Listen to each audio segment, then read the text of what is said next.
अस्सलामुअलैकुम दोस्तों, ए बघियाड़ी जनाब ब्रीडर फीमेल है। ठीक है, प्योर देसी बघियाड़ी फीमेल है। अच्छी हाइट है, अच्छी लेंथ है तो ए फॉर सेल हैगी फीमेल। ठीक है, नंबर मेरा स्क्रीन पर चल रहा। जिस दोस्त भी ने लैनी है रबता कर ले। अच्छी रखवाली कर दी है, माल डंगर की गिजी हुई है। प्योर बघियाड़ी एक नंबर चीज़ हैगी है। नैक्सट तुहानूं गुलटेर मेल चैक कराउना।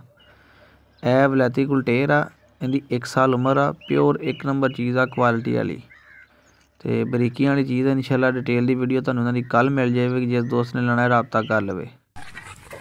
जर्मन शेफर्ड और अल्सेशन मेल आ। ठीक है, फैसलाबाद खड़ा होया वा।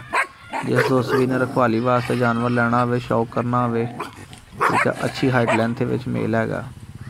इन्हां दी कीमत अलग अलग हैगी है। तुसीं मेरा दिते गए नंबर पर व्हाट्सएप पर रबता कर लो। तुहानूं जिहड़ा पसंद होवे उहदा स्क्रीनशॉट मैनूं व्हाट्सएप पर सेंड करो जनाब, साडे नाल डील करो।